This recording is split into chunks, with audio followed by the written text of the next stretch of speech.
think for me mentally, the idea of privacy is kind of like I already know it's been gone for years, right? And so when people are like, "Oh, I don't want ChatGPT knowing everything about me," I'm like, "Too late. They already do." So it's just like, you know. Hey, what's going on, guys? Welcome to the Silencing Podcast. Today, I am with my friend Jason. Jason, what's going on? Welcome to this show, and thank you so much for coming on. Appreciate it. Thanks for having me. Yeah, for sure. Could you just kind of get us started? Let the audience know what you're all about, who you are, just kind of give us a quick background, and we can get started. Sure. Yeah. So I've spent just about 30 years in a variety of technology roles, software development, information technology, information security, all that good stuff. And right now I'm the CTO for a company called Source Advisors. We do ancillary business tax credits and incentives for a variety of CPA firms and direct clients in the US, the UK, and a couple other places. Very cool. So, what industry do you guys fall under for that? So we kind of fall into, I guess you'd say, the financial services, professional services market. We'll really work with a variety of clients because of our lines of business. It might be software development clients because they're looking for a research and development tax credit. It could be someone who owns a lot of properties because they're looking for cost segregation and cash advantages, tax advantages, things like that. I see. I see. So, in your industry, what do you guys see, or what do you personally see as like the biggest like setbacks or issues or challenges like companies like yours face when it comes to securing their environment?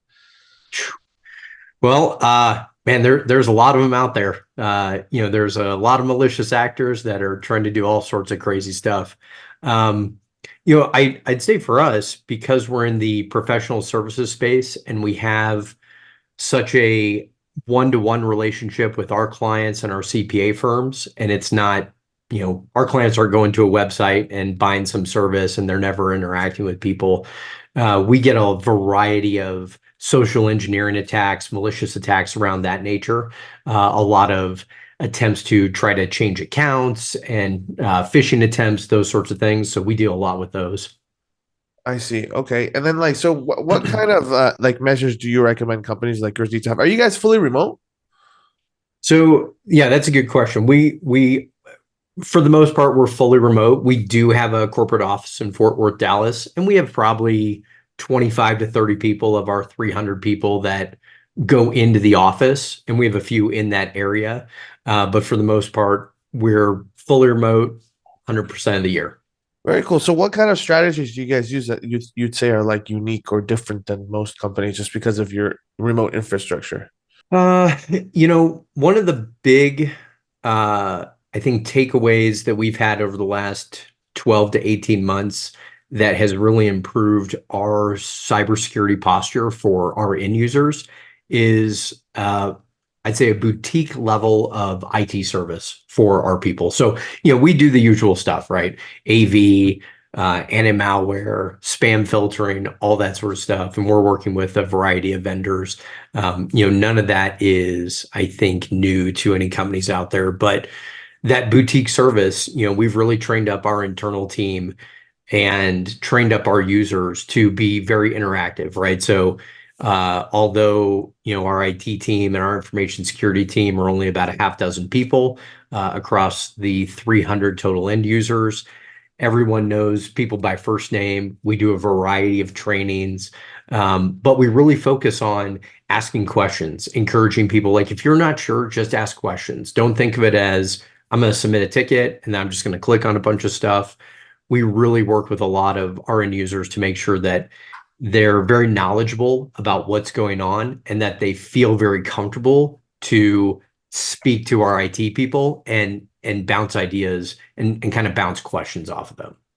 Very cool. I love that. And so what do you recommend for people who are looking to get into your industry? Like any tips or tricks or anything you did to kind of land your job, or like how does somebody kind of get into Ooh. the space?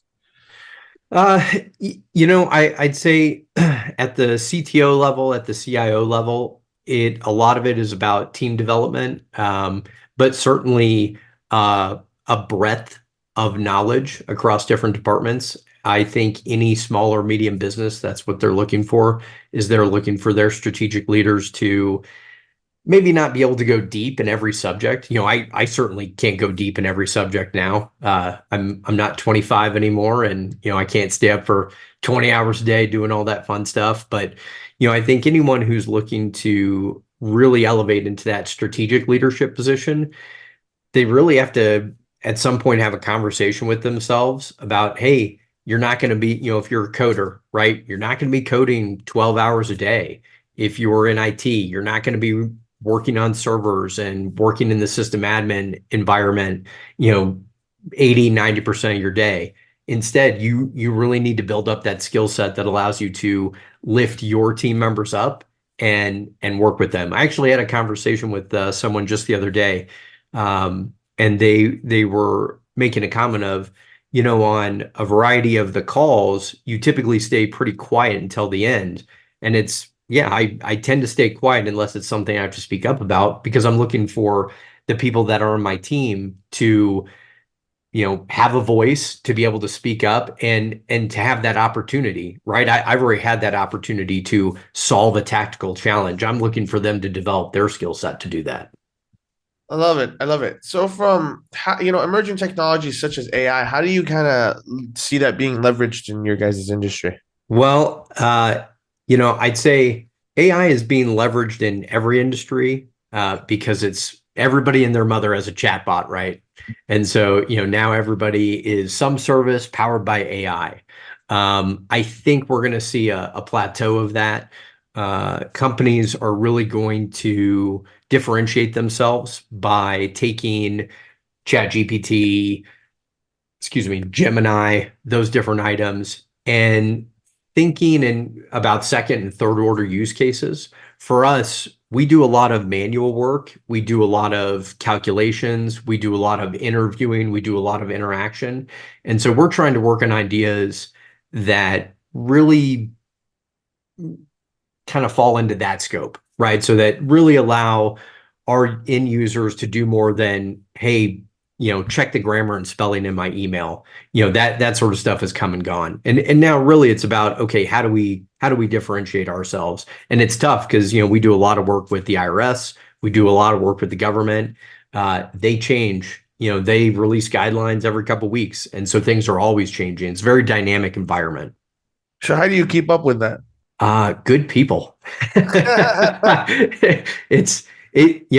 can't keep up with it myself. I can keep up with the AI side of things. But we have across our different departments, just amazing folks who have huge depth skills in a variety of different, IRS related tax fields, tax credits and incentives. And so working with them and talking to them as stakeholders and getting ideas from them really help bridge that gap. We provide the foundationals, right? The what's available, what's secure, what's not secure.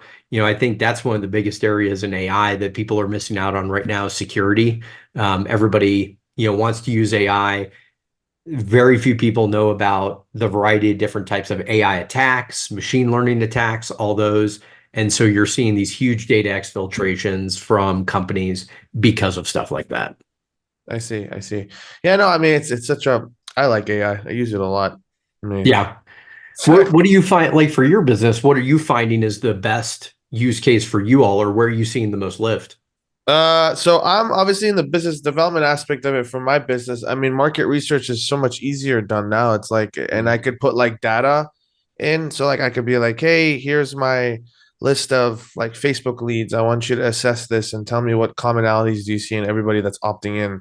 And like it creates much more specific variables so that we can get a lot more focused on the outcomes that we're looking to receive, which I thought was pretty unique.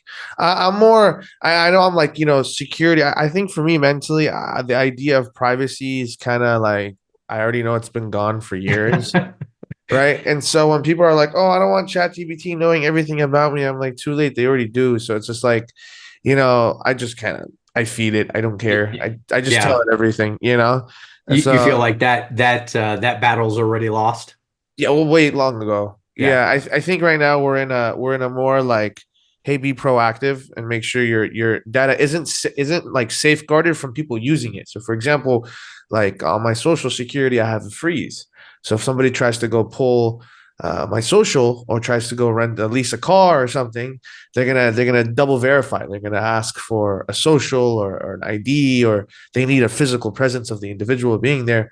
So like Yeah. I believe in things like that rather than, oh, is my social exposed? It's like it already is. The guy, somebody already It's has it. compromised. Yeah. Yeah, it's compromised. It's just a matter of like protecting it so that it's not leveraged against you, right? And so I'm big like that, right? So like ChatGPT for me, I just feed it. I feed it everything. I mean, my Mm. GPT knows like everything about me. So like now at this point, I can like pull up my phone and be like, hey, based off what you know of me, tell me what you recommend for XYZ thing, and it just. Yeah. And it's actually kind of crazy. I was talking about this in a different episode. I actually wrote a command in it, and I was like, hey, based off what you know about me, tell me things I don't know about myself. Oh, was And that illuminating? it was trippy. It was just like it's like you're like this, you're that, you're this. And then I went, based off of these characteristics, what goals in life do you think a human being like this could achieve? And then they would just list out things. And then I would be like, could you reverse engineer for me the steps I need to take for a career into that? And it just so it's just like it's very interesting if you know how to talk to it, you know. Yes. Do you find, I noticed you grabbed your phone when you were talking about Chat GPT. Do you find that you're using the The voice interactive module on it? yeah, I oh yeah. I've started using that as well. I like it. I like it a lot. I'll just turn it on and I'll just let it sit and I'll have a talk with it. So like I'll tell it like it knows, like for example, I don't like long responses. So like I'll tell it, hey, when you talk to me, just keep it casual, keep it short and simple. And so and then also you can teach it to respond faster, Yes. which is like funny. I don't know if people know this, but like you can literally tell it, hey, could you please assess my data faster? You're going too slow. And so you can get it to like as close as you can so far. It's pretty quick. Like I think right now I have like a probably 2 to 3 second delay. I That's think awesome. I'm excited to see AI where it's like a live response and feedback. Yes. Did you see the Reid Hoffman back and forth where he had that avatar of himself and he was interviewing himself and I then did the not. avatar No, interviewed no, I him? did not. It's pretty interesting. They never came out and said like how much of that is edited, so I'm curious about how much delay there was. But Yeah, I think in another year or so, you're going to see very, very fluid discussions with avatars. yeah, for sure. I mean, Yeah. Tesla with their robots, Right. like you know what I'm saying? Like, I mean that those are cool. So here's the thing. Like, I think the only thing I'm gonna like be like iffy about is the whole inject your brain with a chip type of thing. No, no Neuralink for you, huh? Yeah, I don't know. I might not be the number one. I might be maybe user 10,000 or like, but the first is it's that's a really interesting concept. But yeah, I think AI is gonna be crazy because I totally like see it. It's gonna get to a point where we'll be able to kind of have like DNA formations of humans, and like when a baby's born, you can kind of assess everything they're gonna go through before they go through it, and like it's freaky. I think like for people who have like concerns, it's valid because in the wrong hands, AI could be leveraged for some weird stuff. But Yeah. I mean, we had the internet, we had the cell phone, every new technology will have its weirdness. So Well, and you're going to see, I think, like all the other ones, right? You'll see the malicious actors kind of hit it first, right? They're trying to take advantage of technology now, and then security professionals and the rest of us will kind of catch up, and then it'll plateau out. And yeah, right now we just happen to be in that high incident rate time. sure, 100%. Do you think should it be highly regulated from your perspective or no? No, at the end of the day, I'm a libertarian, so I definitely, work from first principle of, self-property and all that. So if you have a company that kind of creates something, it is theirs to create, right? And I think a lot of the industries are over-regulated to begin with. I think, frankly, private industry is probably better at regulating itself than the government. Yeah. Yeah, I know those arguments are very interesting because like it's like how many referees do you want on the football field? Yeah. It's I was given a very interesting example there. Like if you have too many refs on the football field, how is the player going to be able to like maneuver and innovate or like be able to toss the ball around or anything? I kind of like that. I was like, ooh, okay, that makes sense. Yeah, yeah, I can certainly see that. And, look, I think you and I can probably both agree that the government loves to put regulators. They love to have their fingers in every little pie. And this is something that, unfortunately, the government at the end of the day is pretty slow, whether it's a federal or state government. And this technology is so much faster and the evolution is so much quicker than anything we've ever seen before. They're never going to be able to keep up. Yeah, yeah. No, definitely. I agree. I mean, it's going to show the next 10, 20 years are going to be very interesting. Let's put it that way. Yeah. Yeah. Because the advances of technology has been so ridiculously fast and it's only going to get faster. So like a lot of people don't like realize the past 20 years, like we kind of forget. I mean, this tech has really been out for like what? Nothing. I mean, like we're in 2024 and 2001, none of this was even a thing. So That's right. another 20 years, God knows we're gonna be flying. We're gonna be like Yeah. Well, you consider when my dad was born, he was born in the 40s. He was born closer to the horse and buggy than he was to the cell phone, yeah. right? So, I mean, that's, Yeah. that's how crazy it is. But, it's that exponential gain. But some of the stuff that they're going to do with it, I'm with you. It's exciting, and I think it'll kind of shore itself up. Yeah, for sure, for sure. And then Jason, my final question before we wrap up here, I really appreciate this has been a really cool conversation. If somebody wants to like, if you were to look back 20 years from today, or however long since you started your career, what's the best piece of advice that you've rounded up with all years of experience that you could say, like, hey, if I were to focus on this one area, for somebody that's starting, you're going to be very successful in this industry. Ooh. Um, I'd probably say if someone's going to focus, in technology in general, I would focus on your soft skills, your communication skills, your presentation, just your ability to narrate a story and work with people. Because the fact of the matter is, the tech changes, and there are people, right, that hey, I want to work on servers, and I've been in the server room for 40 years, and those people are happy. But I think for the most part, especially as we see AI and automations take on a lot of those roles, and we're able to, you know, push those out to all these automations and those pieces. I think what you're going to find is that those who are really successful in technology and who have long careers are those who are thought leaders who can think critically about it, but who can communicate and really work in a variety of different settings with different people. If you can't work with a team, you're going to be very limited in how far you can go. Mm, mm. It's so funny that every time I ask that question, that's the same. That's the answer I get. Soft skills. You would think the answer would be like get good at cybersecurity. Sharpen your technical skills. But it seems that like definitely like from the higher end, when I talk to like more executive level, it seems that the communication, the soft skills, the team skills, that's like the most important. Yeah, I mean, look, the proof is in the pudding. I went to school for biomedical engineering. I was so excited that I didn't have to take a humanities class. I didn't have to take any of what I thought was that crap at the time. And I was a good engineer. But as soon as I had to try to move out of being a tactical person and I wanted to have some leadership roles, I was very, very I had a lack of communication skills and a lack of just that interpersonal discipline that you need to be successful in business. And it took a fair amount of deliberate practice on my part to get to that point. And had I Well, started sooner, I'd probably be better at it still. we appreciate you sharing transparently and letting us know so that those that are watching can hopefully fast forward some of their career mistakes. You know, Yes. but Yeah, Jason, I'd say for anyone who's out there, if you're new, if you're just starting your job, you're a help desk person, maybe it's your first like IT manager role, go find like a Toastmasters group or a BNI group or one of those other groups where you get the opportunity to just speak to people and work on projects and presentations, things like that that's outside of your comfort zone. yes, yes, I love it. I love it. I remember taking a Toastmasters class years ago, but that's been Yeah. a I do so many podcast episodes. I feel like you naturally just learn how to talk to people because of how many people I meet. So, but Jason, this has been really awesome. Where can people find you online?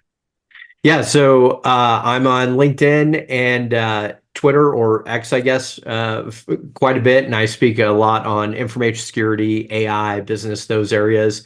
And I am a professional photographer on the side. So if you want Oh, some hell yeah. landscape photography, jasonwilcoxphotography.com or Instagram. Oh, hell yeah. I got to check out your stuff, man. That's awesome. Okay. Well, everybody that's watching, if you guys enjoyed, please remember to leave a like, comment, and subscribe for more content like this. Jason, thank you again for hopping on the show, my man. We appreciate you. Yeah, Adam, I appreciate it. Thanks.